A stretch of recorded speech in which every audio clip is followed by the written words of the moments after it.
Beritakanlah firman, siap sedialah baik atau tidak baik waktunya. Shalom, oleh kemurahan Tuhan kita bisa berjumpa lagi di hari ini. Ini sungguh suatu sukacita luar biasa bila kita bisa berjumpa kembali dalam renungan harian di hari ini. Mengawalinya mari kita berdoa. Kami bersyukur dan memuji nama-Mu di hari ini, karena Engkau masih berikan kami nafas kehidupan, kesempatan untuk kami kembali akan mendengarkan sebagian dari firman-Mu. Roh-Mu yang kudus, tolonglah kami, urapilah dan berkatilah kami dengan kebenaran firman-Mu di hari ini. Dalam nama Tuhan kami Yesus Kristus kami berdoa. Amin. Nats firman Allah yang menjadi perenungan kita bersama di hari ini, saya ambil dari 2 Korintus pasal 11 ayat 7 sampai dengan ayatnya yang ke-33. Secara khusus saya akan baca ayatnya yang ke-10. Firman-Nya berkata demikian.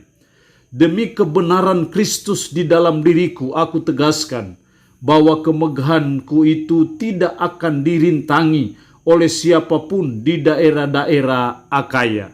Demikian kebenaran firman Allah di hari ini yang mengajar kita, menasihati kita demi kebenaran Kristus.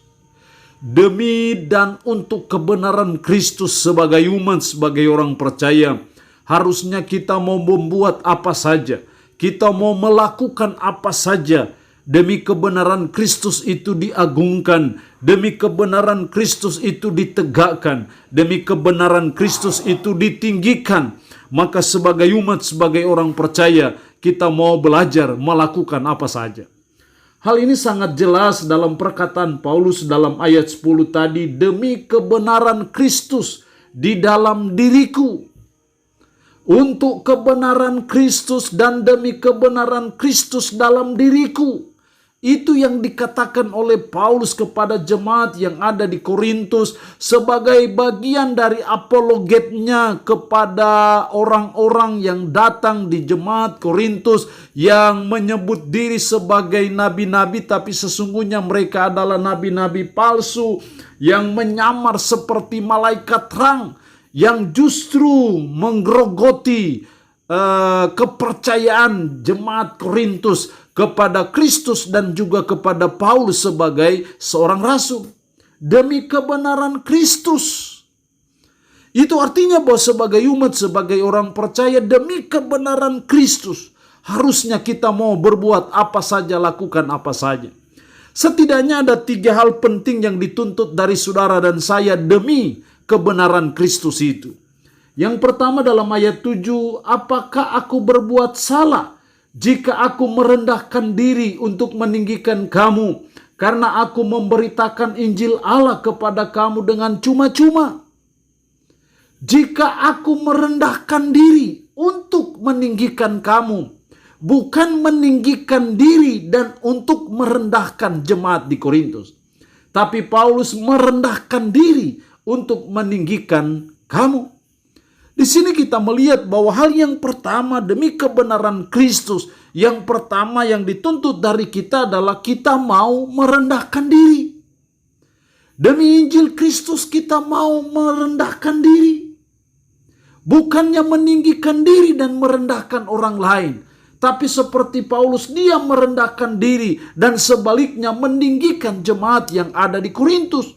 Supaya Injil Kristus itu bisa diberitakan. Demi kebenaran Kristus dan demi Injil Kristus, dia mau merendahkan diri. Jadi hal yang pertama yang dituntut dari kita demi kebenaran Kristus, kita harus mau merendahkan diri, jangan meninggikan diri. Karena ketika kita meninggikan diri, maka kebenaran Kristus itu akan dihujat ataupun akan diinjak-injak oleh orang lain.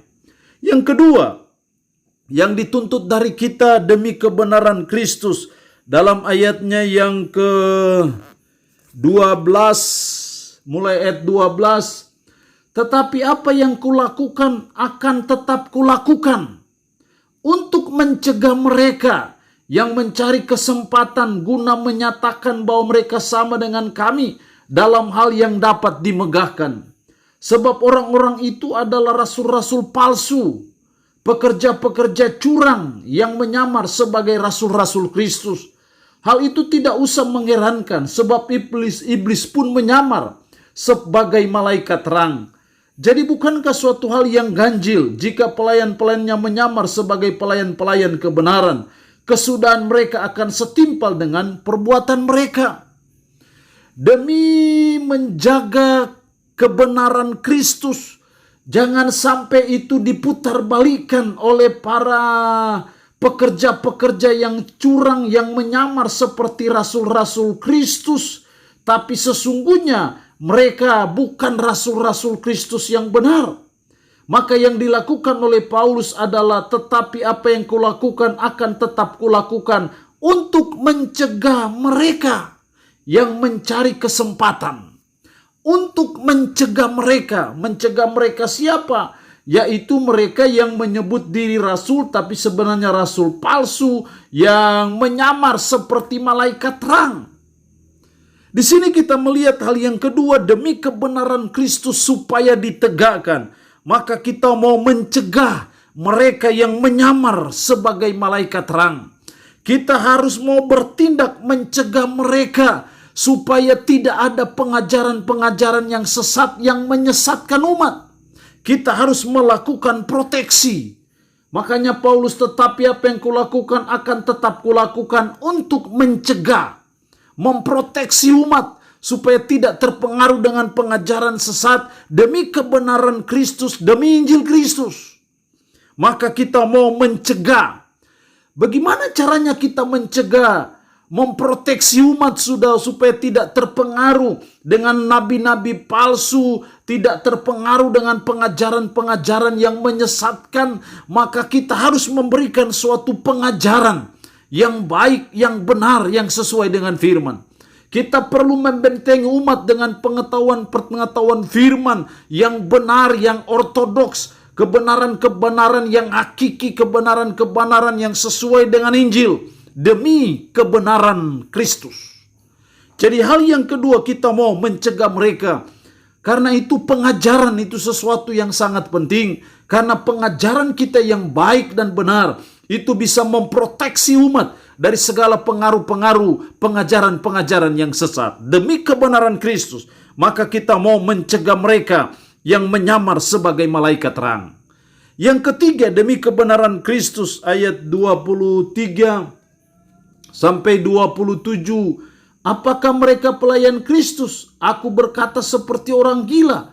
Aku lebih lagi.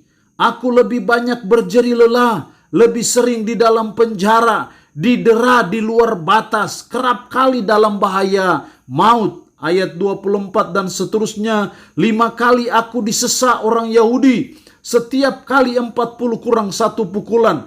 Tiap kali aku didera, 1 kali aku dilempari dengan batu.